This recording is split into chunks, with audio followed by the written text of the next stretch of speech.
Wow. Wow. Yes. Woo. Yes, he's an on-time God. Yes, he is. He may not come when you want him, but he'll be there right on time. He's an on-time God. Yes, he is. Amen. Ashe, and blessed be. I just wanted to share with you all the powerful impact of a classic gospel song, On Time God by Miss Dottie Peoples.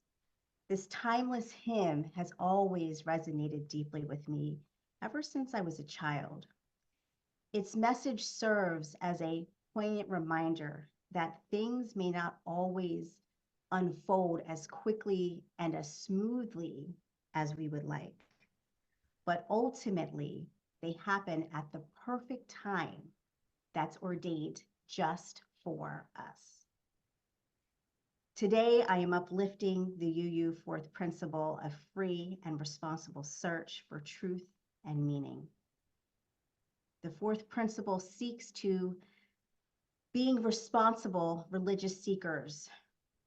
We recognize that we are privileged to be free, to have resources to pursue life beyond mere survival, to continually search for truth and meaning, to exist beyond the bonds of dogma and oppression, and to wrestle freely with truth and meaning as they evolve. And in life is constantly evolving, and embracing change and navigating life's journey can be challenging at times. For me, music and dance and poetry have become sacred companions, offering solace and strength in times of change. And as I'm a truth seeker and appreciate the many ways of knowing, not only do my gospel roots center me during times of change, such as the song we just heard, On Time God, I also find words of poetry comforting as well. As of late, I have found inspiration in the words of Henry Wadsworth Longfellow's poem, The Tide Rises, the Tide Falls, which beautifully mirrors the ebb and flow of life itself.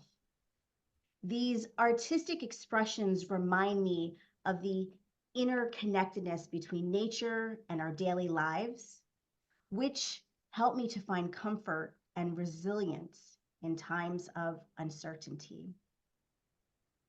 I invite you to be still with me for just a moment and take 3 deep breaths as we are called into fellowship today.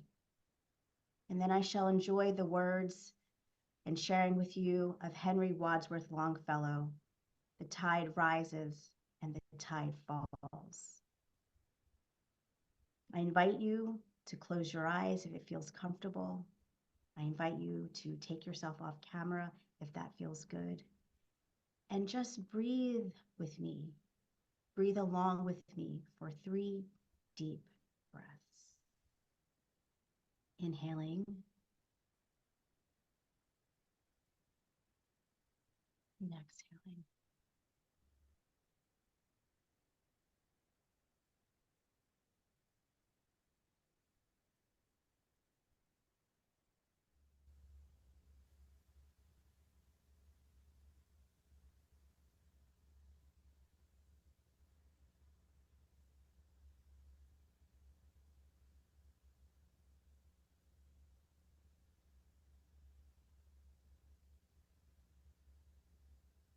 The tide rises, the tide falls. The twilight darkens, the curlew calls. Along the sea sands damp and brown, the traveler hastens toward the town. And the tide rises, the tide falls. Darkness settles on roofs and walls. But the sea in the darkness calls. The little waves with their soft white hands efface the footprints in the sands. and the tide rises, the tide falls. The morning breaks, the steeds in their stalls stamp and neigh as the holster calls. The day returns, but nevermore returns the traveler to shore. And the tide rises, and the tide falls. Mm.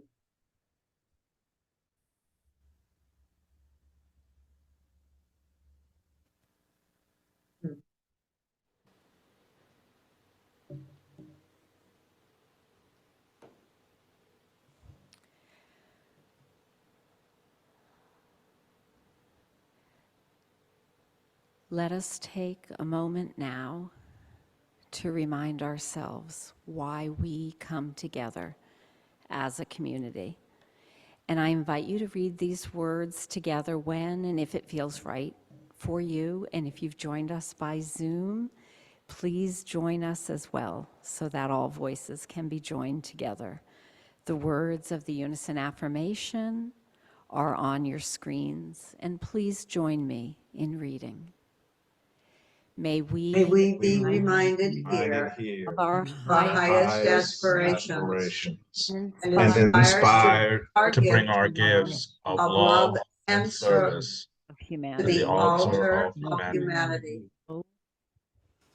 May we know once Once again again, Once that again, we we are are not isolated are beings, not isolated, but but connected but in connected mystery and and miracle miracle to the to the universe, universe, to this to this community, community, and and to each other. And we have come to a time in our service to briefly share the important events that have touched our lives during this past week. It is a blessing to be part of sustaining this community where we can share our sorrows and provide for each other support and care that are essential for all of us, and also where we can share our joys so that they can be amplified and extend beyond ourselves into the community. So during this time of sharing joys and concerns, we will pause the recording of this. Recognize it is as much a blessing to be able to give as it is to receive. That's a lesson I learned early on in my life from a favorite great aunt of mine. And we also know that in this self-governing, self-sustaining community, it is our responsibility to both give and to receive and to do both well. And so during this time of offering, we will be passing a basket within the fellowship. And for those of you on Zoom, the information on your screen also provides additional ways that you can give.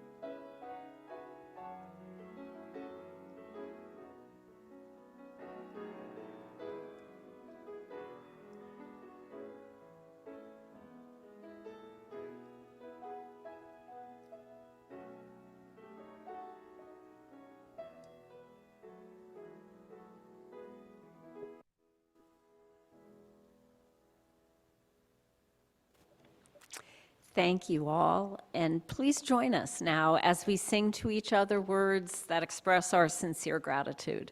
From you I receive, to you I give, together we share, and from this we live. And if you like, please stand while we sing.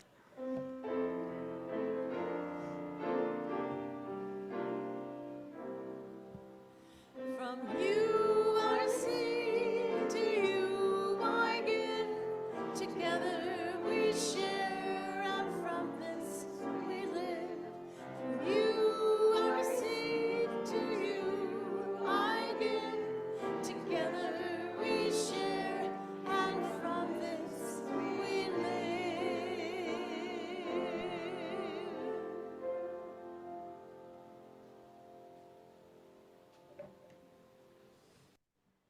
And now I invite our guest minister, Yvette McDonell to bring us along on her journey.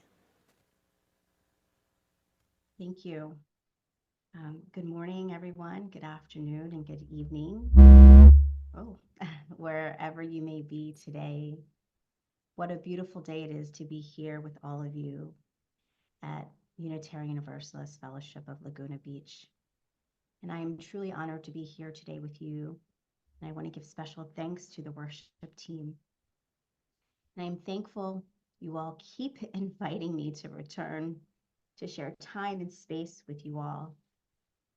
For those of you who are new here or who are just joining us today, I am Yvette McDonell, a spiritual companion ritualist, interfaith chaplain, curandera, root woman, sage, seer, wise woman, and in some places I need no name at all. My roots are in the Black tradition of the Baptist Church, and my branches spread wide and far to offer space for the many ways of knowing that exist in this material and dream world and beyond. I invite you to journey with me today with my Baptist roots in mind as I magnify today's music selection that is rooted in a tapestry of gospel music, ancestors, and centered on deep patience, humility, and grace. I want to open today's sermon with the fourth principle in mind: free and responsible search for truth and meaning. I've been sitting with the search for truth and meaning for some time now, as my life has been in constant flux and change for many years. You know, it's not something that I've talked too much about, but as part of my own healing journey and modeling for my daughter, who is here today.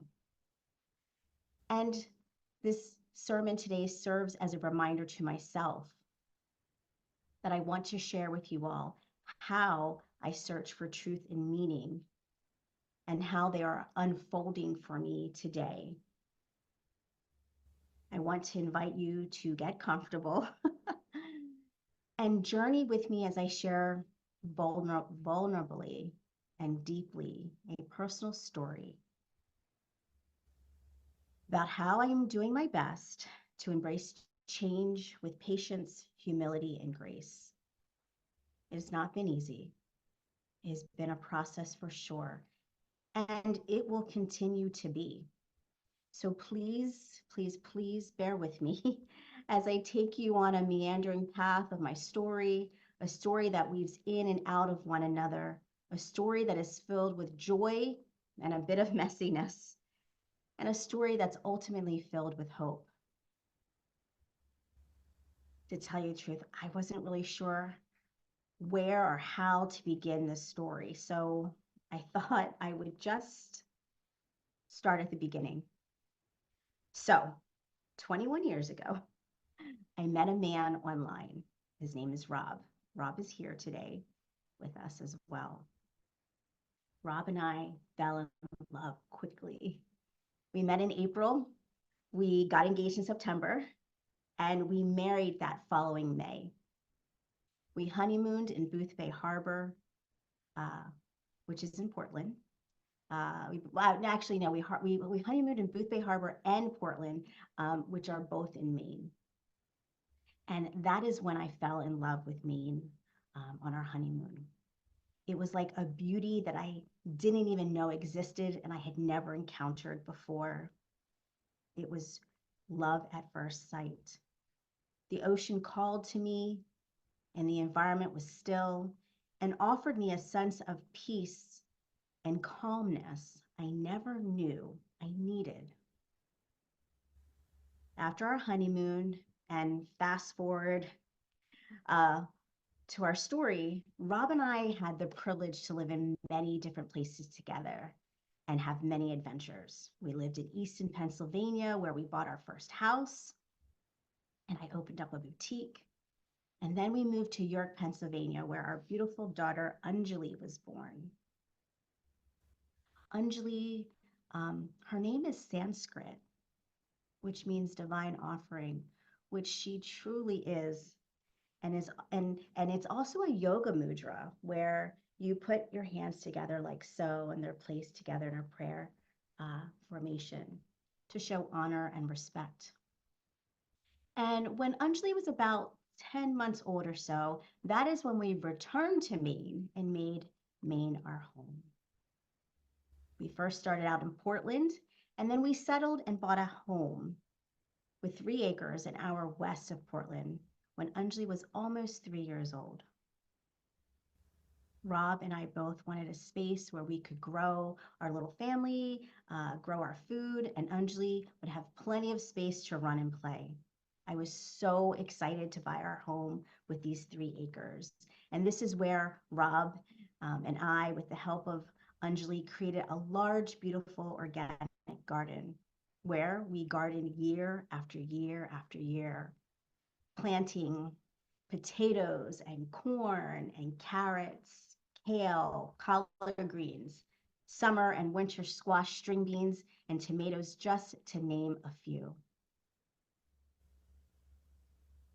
We picked wild blueberries in the woods on our property, and Anjali, oh my goodness, Anjali ate out of the garden as though it was her very own personal candy store with extra sprinkles of dirt for added nutrition. I had the beautiful privilege to homeschool Anjali until she was in 8th grade. She's going into 10th grade this fall. We hosted so many cookouts and had so many potlucks. I held spiritual gatherings for women in the community in our home. I had a bazillion play dates there. And I sipped tea and wine with dear friends, and we had more parties than I can even think of. I learned to stack wood. I learned to cook on a wood stove. I even learned to live without electricity for sometimes up to 4 days during the snowstorms. I became a better herbalist, and I planted all kinds of herbs around our property. And I became the queen of layering and had an appreciation of good wool socks and soft merino wool long johns. I learned to depend and accept help from our neighbors. I learned to slow down to the rhythm of nature and mimic the seasons. I embraced the negative 22 temperatures with air that felt crisp and cool like a peppermint patty when I would breathe in the frigid, dry air. I even had my up close and personal planetarium right outside our door as our little family would venture out, all bundled up in the dead of night, to lay on the icy cold snow and stargaze. Our lives were full and simple, you know?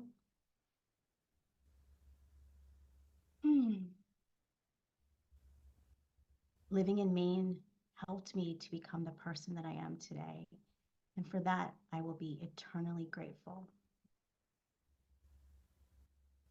Now, I feel like I've painted just a picture-perfect storybook life of what a portion of my life with Rob has been like for the last 21 years.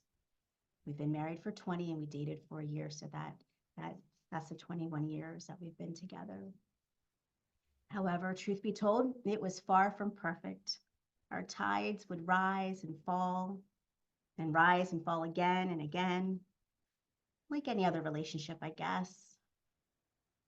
Each day would die to be reborn again anew, just as each season and in between the birth and death cycles of each day and each season in each year, there was a lot of joy, lots of love and lots of laughter. And there were some struggles for sure. Some struggles were harder to come back from others. Over the years, our relationship had shifted. And it was hard for me to reconcile at times, as I wanted our relationship to last forever. I believed in us, and I was really rooting for us. However, sometimes relationships, romantic and platonic, are there for a season, are there to teach us a lesson, and they're not there by accident. I realized that my marriage was all three. My marriage had 20 trips around the sun. And it taught me so much about life and how to be in relationship with myself and how to be in relationship with others. And I believe we were brought together for a reason. So, making the hard decision to get a divorce was something that was not easy, and one I was not well versed in. You see, there weren't and aren't any magazines that are dedicated how to move on gracefully from your 20-year marriage, as there were magazines that were dedicated to the special day of getting married. I should know, I bought tons of those magazines.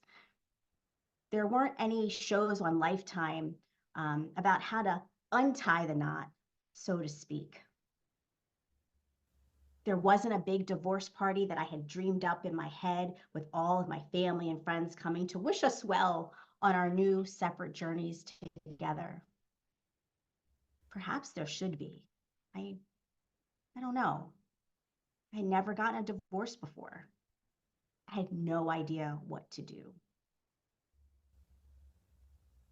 But what I do know is that for a bit of time, I had so much anxiety about how I was going to start over again, especially when it came to finances. See, these are things that people don't talk about openly. I held a sense of shame and a sense of guilt and failure that I was carrying around because so much of the media that exists around love and the stories about love are all about happily ever after, not about what happens when it doesn't last. So after many tears, I had to figure out how I was going to embrace such a big change as leaving my marriage of 20 years and what it was going to look like. I knew I had the free will to search for truth and meaning, that I could choose to move with patience. I could choose to move with humility. I could choose to move with grace. And luckily for me, I had a host of friends and family who loved me dearly and offered reaffirming advice, love, and kindness. I also knew I had an amazing toolkit that was recently enhanced with lifelong lessons that I learned in seminary about patience, humility, and grace.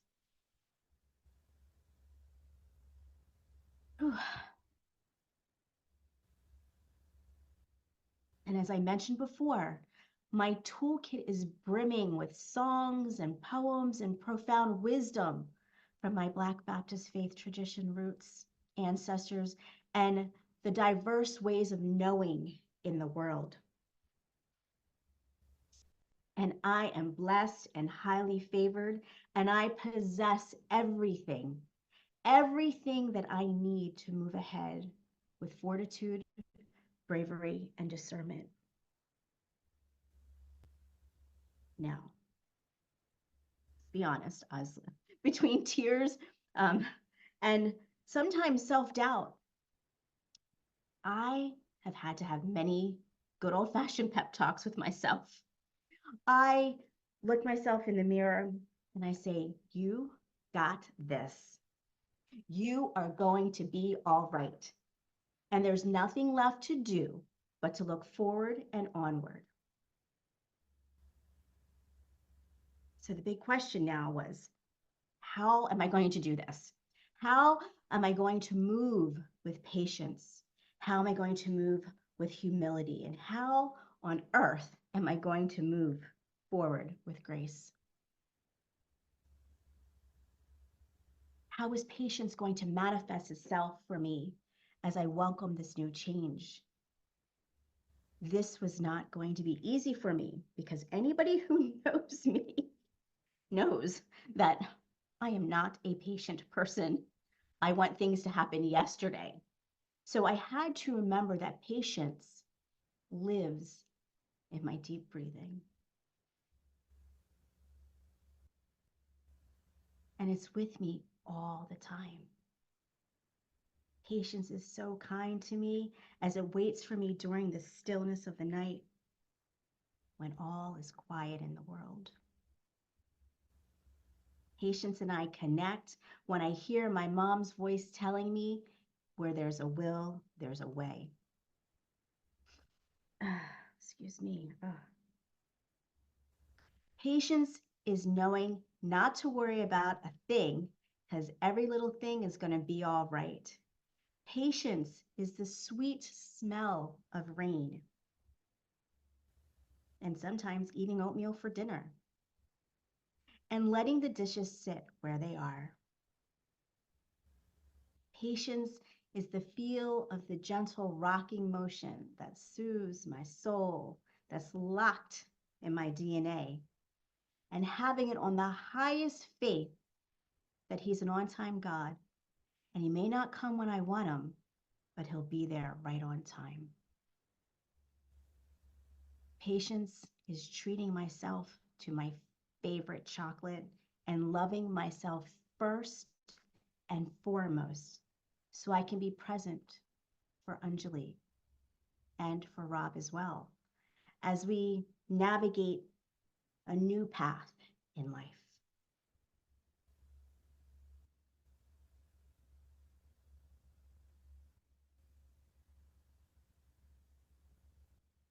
Another part of embracing change is leaning into the lessons of humility and grace. Forgiveness and acceptance are essential parts of humility and grace for me, as it's a huge component that is allowing me to move forward in my life in a positive way. Remember, I have a choice. I do my best to continue to move with compassion and empathy for our entire family. And trust me, I do not always get it right. Moving with humility and grace means sometimes I have to apologize for having, or not for having, but when I have really, really big feelings, not for having them, but sometimes I do need to say sorry and come back. It's remembering to listen to both Rob and Anjali and hear and understand their points of perspective during this challenging time of our transition. It's me being more conscious of Anjali needing and wanting more mommy time, hugs and snuggles. It's saying yes more to life. It's letting go and doing things that make me happy. As a friend recently told me, it's remembering that Rob has feelings too. And it's also remembering never, ever to speak ill of him to our daughter, Anjali, and that I will always love her father. It's learning to develop a new kind of relationship with Rob. One where we're not husband and wife, but lifelong friends that will be there for each other no matter what. Sometimes Rob and I even joke that even if I were to get remarried, he will still come over for Sunday dinner with me and my new husband because he loves my cooking so much, and he will always have a seat at the table. It's about being curious and open to allowing our new journey to unfold with excitement and ease and as much peace and grace as possible. So, 2 weeks ago, Anjali and I left Maine. We were sent off with so much love and support from those in our Maine community, and we moved to a suburb of Philly, not too far from where I grew up. We have been welcomed home by old friends and family. As part of our family transition of embracing change with patience, humility, and grace, Rob helped us pack up our things as it was bittersweet, and he helped us get settled and moved into our new apartment. And we are constantly reminding Anjali that our 3 acres in Maine is our family home. My brother Charlie and his family met us here to help us unload the truck. And he was so taken back that Rob and I are still working together for the greater good of all of us. He basically said he had never seen 2 people who were getting divorced work together the way that we are. For those moments of Rob and I working together in a positive way for the greater good of all of us, I'm grateful. We believe we are still a family, but one that has just chosen a different path. I'm not sure how it's going to look in a year or 5 or 10 years down the line, but for now, Rob and I are finding new ways of being in a relationship, a friendship of sorts, as we meander along different pathways, separate, but we're still connected.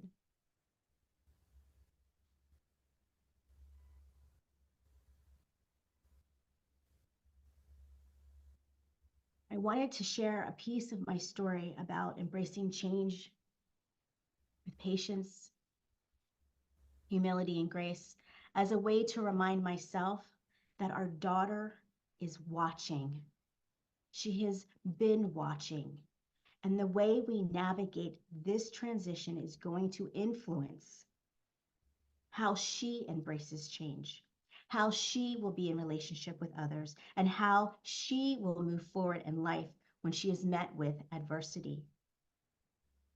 I shared with you all today to remind myself to lean into challenging times with the 4th principle in mind, and that I have a responsibility to my own spiritual growth and search for truth and meaning to offer a sense of inspiration to others who may be going through challenging times, who may be going through change.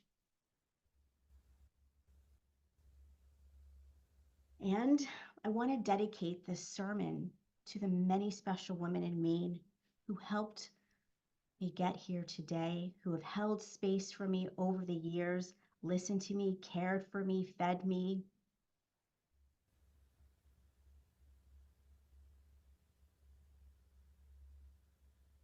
I am dedicating this service to Rob, who has supported me.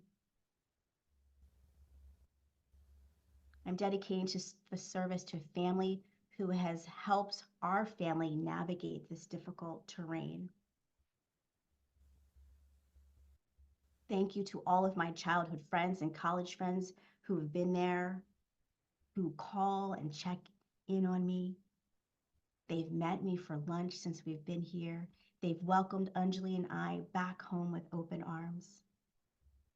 I'm thankful to all of those who have texted Anjali to check in on her. And I am thankful to all of you here today that are holding my story and bearing witness. Special thanks to Rob, who is here today, for accompanying me for 21 years as my husband and friend. And I am grateful to the Most High, for I never would have made it without you. Amen, Ashe, and blessed be.